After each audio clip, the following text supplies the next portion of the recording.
I don't think I'm going to touch no matter where he falls to me. I disagree pretty hard on this one.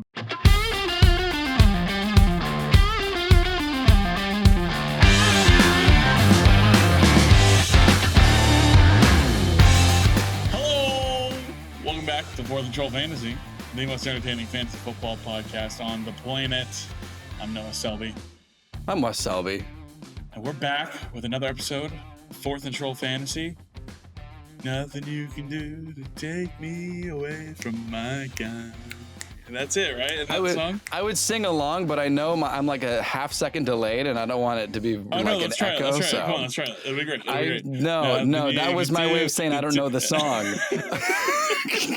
You say like, stop it. Move on to the next segment. We're back with 2024 My Guys. You guys, this is always a fun episode. My Guys, of course, are guys that we cannot stop drafting, that we are going to absolutely be all in on. We are aiming to leave every single draft with one of these guys or all of these guys. I'm trying to leave all of these guys. I don't know about you, Wes, but I'm trying to leave every single one of them.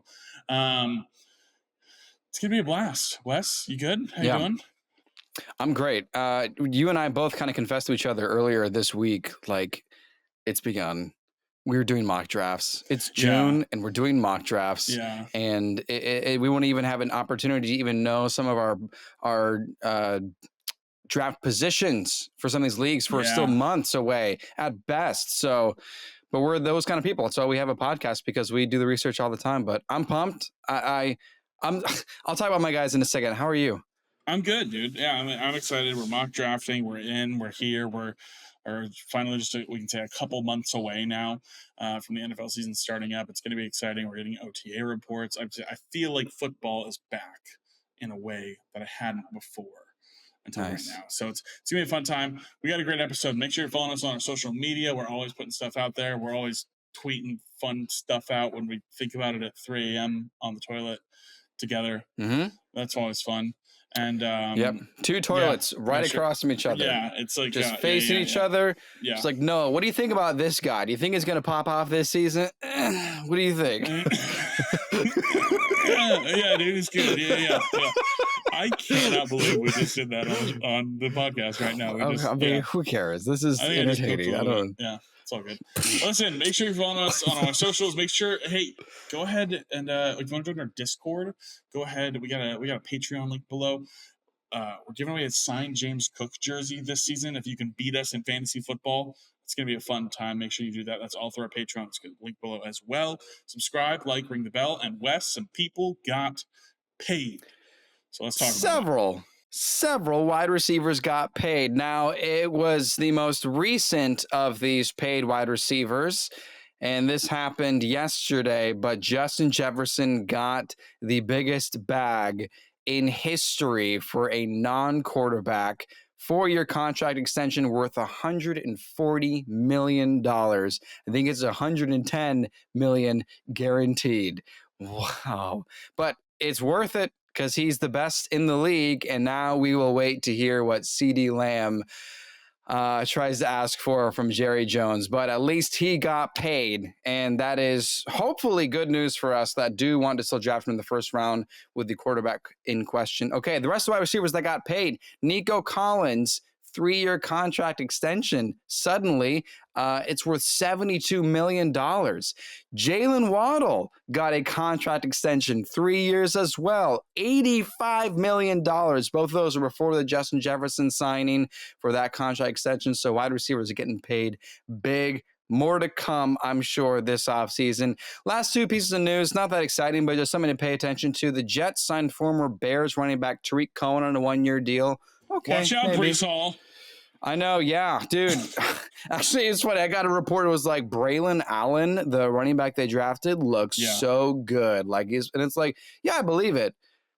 Breece Hall is really, really good. Yeah. So anyway, I have Breece Hall, Braylon Allen, and Israel Abanikanda on one dynasty team. I'm ready for whatever Jets running back who goes down. Yeah, yeah.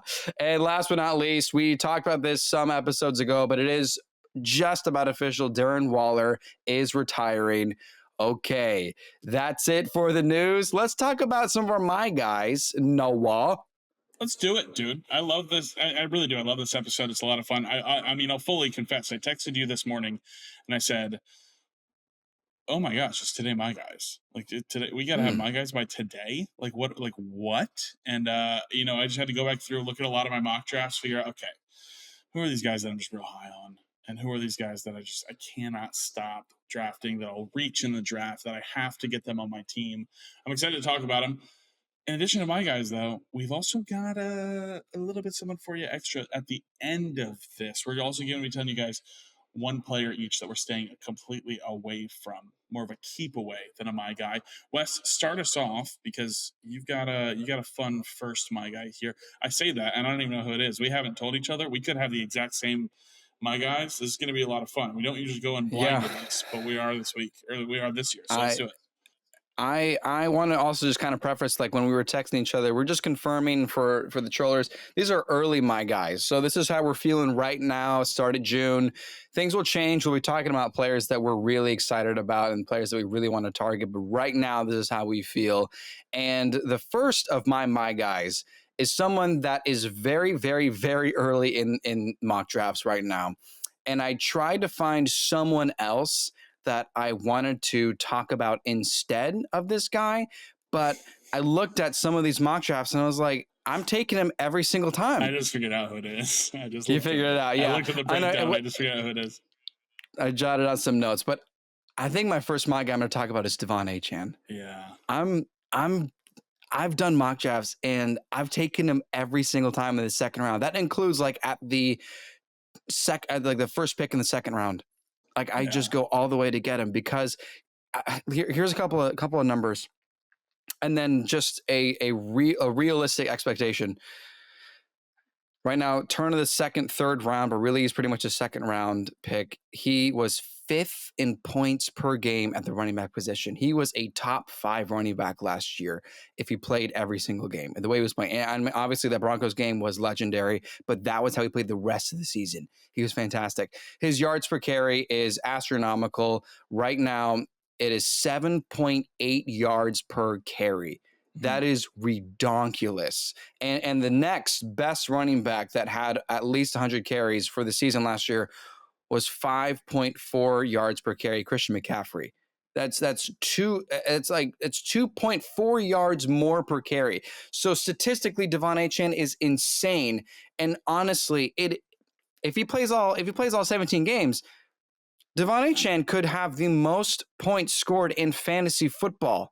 That is just a possibility, the way that we've seen him play last year and the few games he did play. So for me, and part of this too is I wanted to share, like you and I both the consensus, we're kind of going running back in our mock draft so far. Yeah, if you play in leagues with us, tune out now before we keep talking about this. But skip ahead to the next part. But you and I are both going running back. And so for me, it's like I get to walk out with Bijan Robinson and De'Von Achane. Who the hell is going to stop me? But honestly, if I get Achane behind Bijan or Breece Hall or even a wide receiver, I feel like I already have a shot to go undefeated. That's how I feel right now. My first guys is Achane, man. Yeah, you put yourself in a position to be able to get him as your RB2 if you do go those running back in the first round as well. And you said you've taken him as early as first pick of the second round. I've seen him in mocks go as late as like the 209 or something, like later into the second round as well. So he's really, really exciting. Getting him as your RB2 is borderline cheating in fantasy football in a game where you can never cheat, and that is a way that you do that. So that's really, really exciting stuff from him.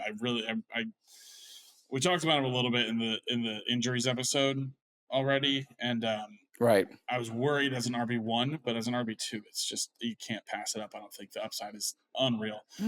As you said, redonkulous. Okay, I can't wait to talk about my guy because tell me about your my guy. I have not buried the lead on this at all. Really, so far this offseason, I haven't. I've been very loud about how into this guy that I am, how excited I am about drafting this guy to my fantasy teams, and I want a part of this great Houston Texans offense, and it's Tank Dell. Tank Dell is my guy here. He is everybody wants to talk about the Texans offense. Everybody wants to get a piece. Everyone wants to call, say that it's going to be the best offense we've ever seen. I want my piece of it, and I'm going to call my shot with Tank Dell. CJ Stroud loves him. He talks about him so much in this offseason. He's brought him up on numerous different occasions. I've already mentioned it before, but talking with Micah Parsons, building out their all offense versus all defense team, and CJ Stroud's listing off guys like Devontae Adams and listing off guys like Christian McCaffrey and stuff like that in this offense. And then they say, who you got in the slot? And if that's skipping a beat, Tank Dell. He goes, got to go Tank Dell in the slot. He loves this guy, and he is the value of this wide receiver room. I'm stoked. I can't wait. I'm drafting him everywhere that I can. There's a lot of worry he's going to be the odd man out. Mark my words. He will be the top fantasy scorer in the wide receiver room this season, Tank Dell. Buy the dip. I'm in all the way. Tank Dell, going to be the best wide receiver out of that room for fantasy football. I'm in. Tank Dell, my guy. I can't get enough of him. Yeah, that's a great way to close it out because we're fresh off of Nico Collins signing a 3-year contract. And so now heads are going to be turning like, okay, so he's still kind of pricey, but like maybe that means they're going to start using him more over Stephon Diggs. And of course there's Stephon Diggs and his personality, and he's a diva, and he's the modern day Terrell Owens. And I've been with you. I've been listening. I've been letting this Tank Dell opinion of yours try to permeate in my fantasy bias, and I'm buying in. And I think it's totally possible that Tank Dell finishes as the most successful of the Texans pass catchers. I love that you called your shot, but you've been saying, as you said, you've been saying it all offseason so far, and I think it's worth reminding everyone again. And with that in mind, I've held no secrets about my second guy, second of 3. It's a running back I have said is a potential league winner. It's someone that I think is incredibly affordable for the upside, someone that dominated and was still top 10 last year. And I'm going to say once again, my second guy is Rachaad White, Tampa Bay Buccaneers running back that I think historically, statistically, with his age and his year and the way he finished last season, the probability is very high that he's a top 3 running back at the end of the season, that he finishes top 3. But I think unquestionably, like it's not even a second thought. He's out of the top 10. Like he is absolutely a top 10 running back for me.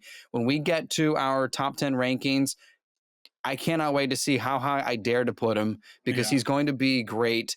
I'm already thinking like, do I put him over Christian McCaffrey? I don't know. That'd be a little bit too far. I'm not sure. Think about it. Don't know exactly how I feel about McCaffrey, but the point being, here's a guy that I think can have the same kind of season as McCaffrey.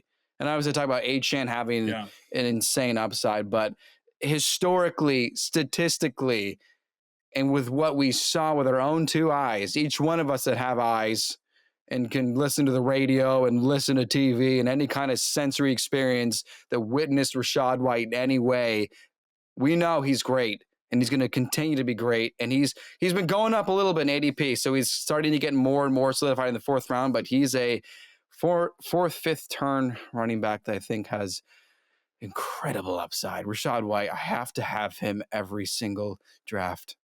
Yeah, we haven't been able to really stop talking about him either privately together or even on the podcast. Rachaad White, the opportunity that he has, he really doesn't have any more real competition. A lot of people are getting really excited about rookie Bucky Irving, and these are the same people that talked about how weak this draft class was before the draft. And now they want to go in and look at like a day 3 running back that they drafted and be like, well, Rachaad White's going to lose a lot of work to him. And it's like, no. He's not. Bucky Irving isn't going to hold a feather to Rachaad White. Did I use that phrase correctly? I don't know what phrase you're talking about. Won't hold a feather? Is it hold a flame? Hold it. I don't know, dude. I suck at words. I don't know. Hold a flame. I don't know. Yeah, hold a flame, I guess. I don't know. We'll see. Yeah, hold a candle. Bucky Irving sucks. Not going to have candle, any sort of career feather? in the NFL. That's what I'm saying. I don't know. Leave it in the comments. Candles? Birthday, yeah. He doesn't have a birthday candle to Rachaad White. Bucky He Irving can't sing happy has birthday. no. Bye. I don't know. Dude, I was trying to, Awkward silence. Like, yeah, I'm just gonna move on here. Hold the Listen, feather, no, huh? Rachaad White's great. Yeah, I can't. I'm really bummed that we play fantasy football together because a lot of the guys that you're talking about. That's why I joined so many others because so. I can't stand you. Exactly. Yeah. Listen, my guy, another wide receiver here, and I don't know. This has come on pretty recently for me, but I did a lot more looking into things. And I'm feeling really, really, really strongly that Christian Kirk is going to have a really good year for fantasy football. I really am. Okay. He was the perfect team player for your fantasy football rosters last season. In his 11 games that he played, he had 13 or more fantasy points in 8 of them.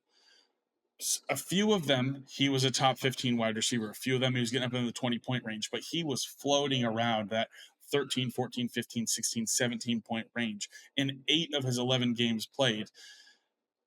Through week 12, before he got hurt, he was the wide receiver 23, and that was with a bye week and his week 1 wide receiver 96 finish already accounted for. And he was still a top 24 wide receiver before he got hurt in week 12. He's a really solid wide receiver, too, who I believe really actually has some wide receiver 1 upside, will give you some really, really nice boom weeks and then just be super consistent and super solid for you for the season. I love the value, and he's going as the wide receiver 33 in the 7th round. I love the value.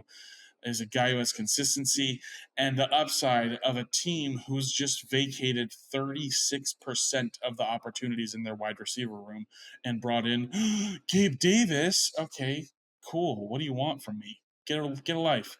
I don't know. I don't know what it is about Christian Kirk, but I'm really, really, really excited. And I get to that 7th round in my mock drafts here, and I just go, dude, he's like my wide receiver 4 right now. Like, how can I pass on this guy who I believe can be a top 24 wide receiver here that I'm getting in the 7th round for my team? It's just, I'm really, really excited. I know we have some uncertainties about Trevor Lawrence. I know Brian Thomas Jr. is there, and he's really exciting to think about and look at. I think he's not going to be an issue. They paid Christian Kirk a lot of money. I love it. I don't know. It's somebody that I did not expect to be on this episode for me, but Christian Kirk, I cannot stop drafting him. So he is my second my guy.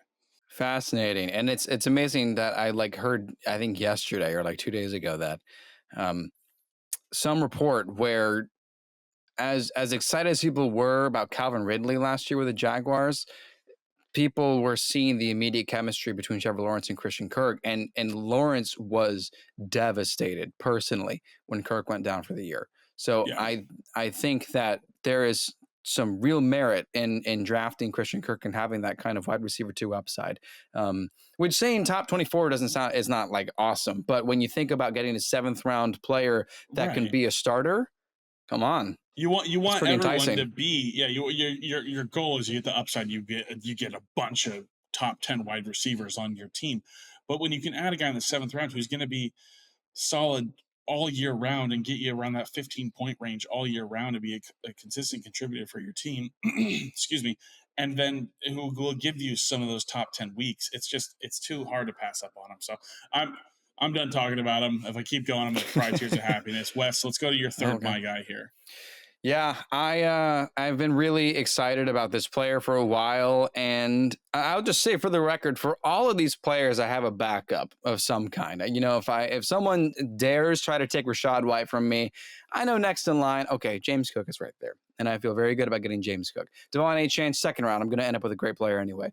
I've got a backup for this guy that I really like, and I feel I can go either way, but I feel a little better about drafting this player, and this guy is Dalton Kincaid. Yeah. You figured it out. I did. Kincaid, I looked at it. Yeah.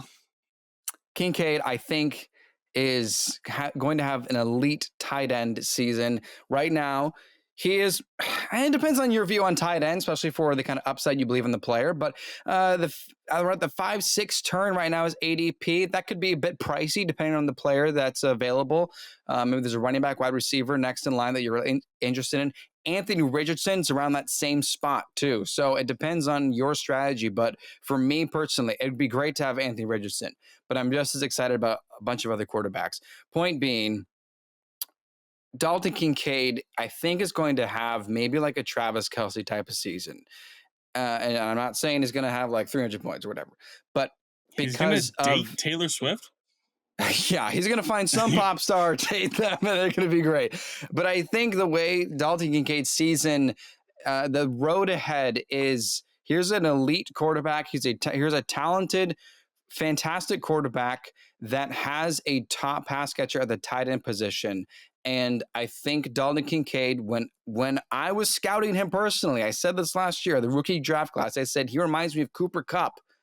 And then sure enough, he showed out smoother than a fresh jar of Skippy. And then he was great and continued to be great. I didn't even mean to do that. And all of a sudden I got Bruno Mars in me. And now I think you get your mind out of the gutter. You always do this. Every time I see anything, you got some innuendo in your mind. Golly. This is a children's show. Anyway, I think Kincaid is going to be great. For the record, my backup is Kyle Pitts because we all think it's going to be elite. But I think Kincaid is suitable for a tight end one type of season. Say something appropriate for your response, Noah. Bruno Mars is my guy. Oh man. No, yeah. Listen, love Dalton Kincaid so much.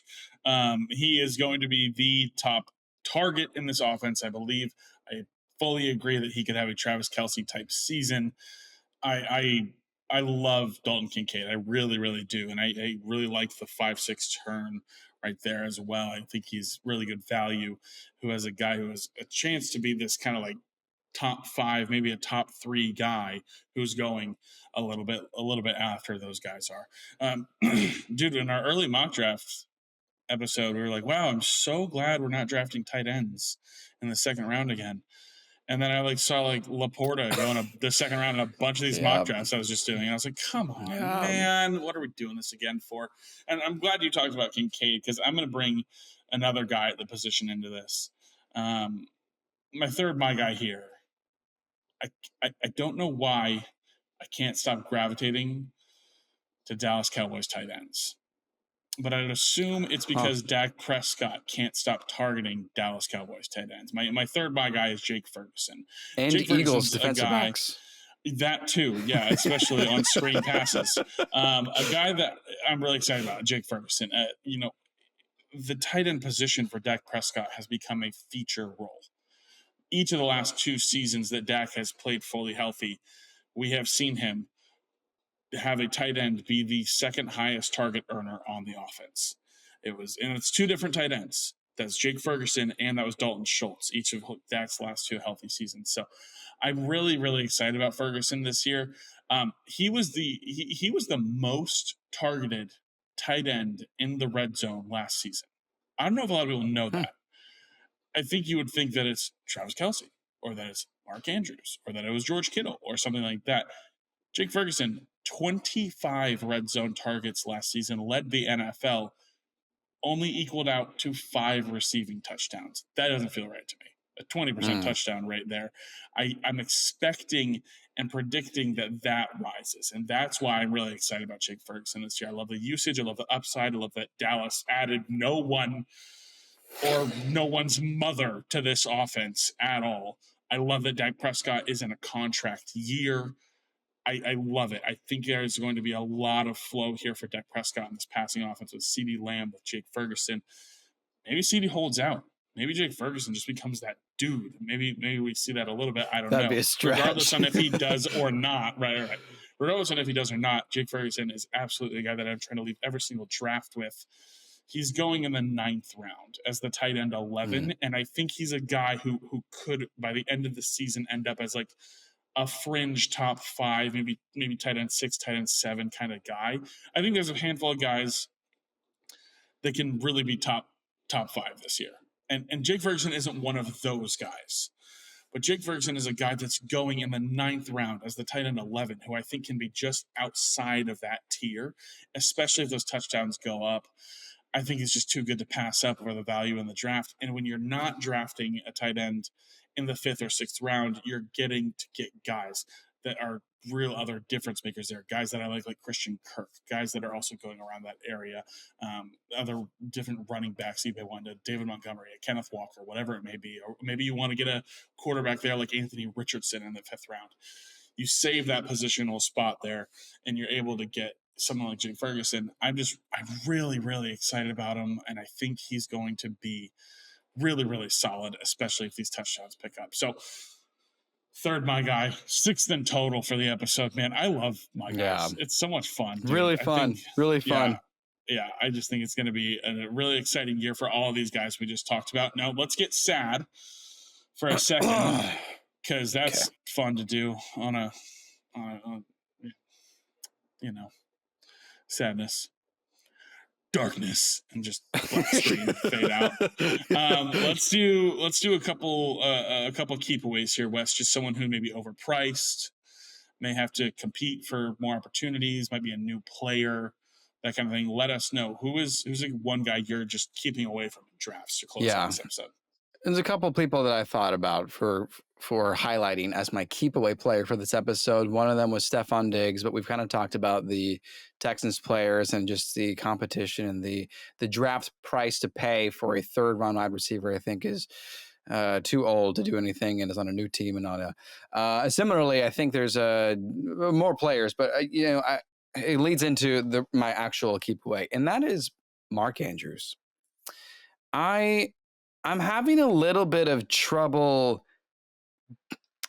So I could be convinced to draft Stefon Diggs, right? If Stefon fell to the 4th round, I'd be like, okay, I didn't expect that, but or late 4th round, I'd be like, okay, maybe. That is a scenario I didn't expect, maybe.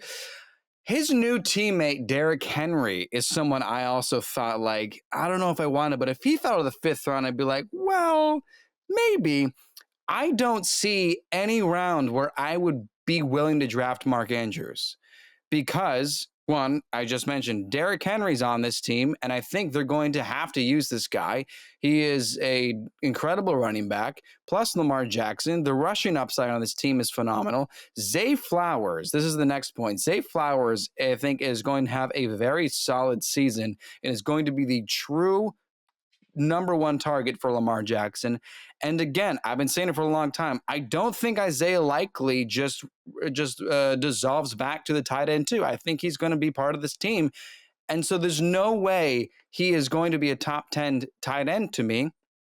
And there are plenty of other tight ends I would much, much rather have as a tight end 2 than Mark Andrews. So for me, I really need a lot of convincing to believe that Mark Andrews is someone that is worth taking at all, especially for the price. And I mean, and I say 2 because I'm thinking I'm walking on the first 7 rounds with 2 tight ends. And that's like Dalton Kincaid or Kyle Pitts or Travis Kelce and Kyle Pitts, something like that. So that's where I stand right now. I don't think I'm going to touch Mark Andrews no matter where he falls to me. That's extremely bold. I'm excited to see the only aspect of, we've talked about this a little bit. The only aspect of this that I hadn't thought about until now that you've just mentioned is that Derrick Henry is on this team, that he could take some of those red zone touchdowns away from Mark Andrews. Yeah. May I interest you? Because I know you mentioned that you're going to need some convincing to even take Mark Andrews as a tight end 2. Could I interest you in 4 straight seasons as a top 6 tight end? No. Because of his injury and because I'm already taking tight ends better than him. Devon Achane was injured last year. Yeah, but that's not the first time Andrews has been injured. And the system is different. The team is different now. Achane has proven that he's going to be a more featured player in the Dolphins, where Andrews, I think, is losing his role as part of the top dog on that team. I think it's a different kind of comparison because Achane is moving up. He's coming off an injury, but he's not actually coming off an injury. He got hurt, but he's moving up. He's climbing up in the ladder in the status for Miami. With Andrews, I think he's going down because Zay Flowers is going to be better. Derrick Henry's joined the team, and I think Zay likely is too good to be just second to him. It's a good point. I know he's been successful, but at the price that he's at right now, I mean, it would have to be like 2 rounds for me to touch this guy. I disagree pretty hard on this one, but it's going to be something we're going to have to watch and see. I think he was, when he was on the team, I mean, if bringing in Derrick Henry is going to change that much for him, then you're having foresight that I don't think anybody else has. And I'm going to be very happy about that, because if we do that as a podcast, I can't wait for all of us to be able to take credit for it. But I think, you're welcome. But I'm going to have to watch that pretty heavily. He was still I mean, 15.6, 7.5, but then 25 points, 12.5, 10.9, 22.3, 14, 17, 6.4, and then gets hurt. And so we're gonna need to watch this a lot, because I'm excited about this. I'm excited Here's a to little monitor teaser. this situation. We're taking a long time because we got to get to yours, but here's a little teaser. We're doing an episode later this season about convincing each other of things we disagree about. So later this offseason, this will come back up. We'll come back to this, and we'll have some opportunities too for you to convince me. Absolutely. All right, let me jump into a guy that I'm keeping away from, and it's a running back who's on a new team. How fun it would be if I was like, it's Derrick Henry. No, because Mark Andrews is going to keep scoring those touchdowns. No, it's Josh Jacobs. Why am I staying away from this new lead running back for this young, hot offense in Green Bay? The ADP is just really high. He's going as the RB9 right now at the back of the second round. And I think I counted it out to like 18 other running backs I would rather have on my team than Josh Jacobs. And he's coming off of a career worst in efficiency in terms of yards per carry. The Packers spent day 2 capital on Marshawn Lloyd of USC, who has already heard really high praise actually from Matt LaFleur. And Josh Jacobs' contract, while everyone's looking at the total years and dollar amount, they can actually pretty easily get out of his contract after 1 year. So it's almost like it's a make or break season for him. And not to mention that as well, that Jaden Reed might be able to vulture some carries from Josh Jacobs in this offense as well. There's just too many factors for him to be going as a top 10 running back, I think he has a chance to be a fine RB2. I think he does. But at the cost, it doesn't make much sense to me. I don't really buy in, and I just think it's too high to risk it in a new system with him, where it's been a committee system a lot. So, I'm keeping away from Josh Jacobs. I'm pretty out. Yeah, I don't have much to add other than Rachaad White and James Cook are both at least 2 rounds after Josh Jacobs. Right. I think I'd rather have James Conner than Josh Jacobs on my team this season. Yeah, there you go. That's saying a lot. Like truly, it's like there are 20 guys that I'd rather have over Josh Jacobs. So really interesting there. Listen, that's it. Let us know. Do you have any my guys already? Drop them in the comments. Let us know. We always want to hear about it. Hang out with us next time. We're going to keep putting a lot of fun stuff out over the next couple of months. Yeah, always. And listen, make Teddy the Troll smile by liking, subscribing, ringing the bell. Follow us on our socials. Win a signed James Cook jersey from us this offseason if you can. Bet you can't. And that's pretty much it. Join our Patreon, our Discord community, weekly rankings. Lots of fun stuff coming for you guys. 4th Troll Fantasy. That's it. My name is Noah Selby.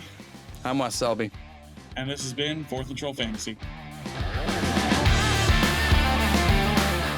4th Troll Fantasy is a production of FQ Media Group and Selby Artistic Workshop.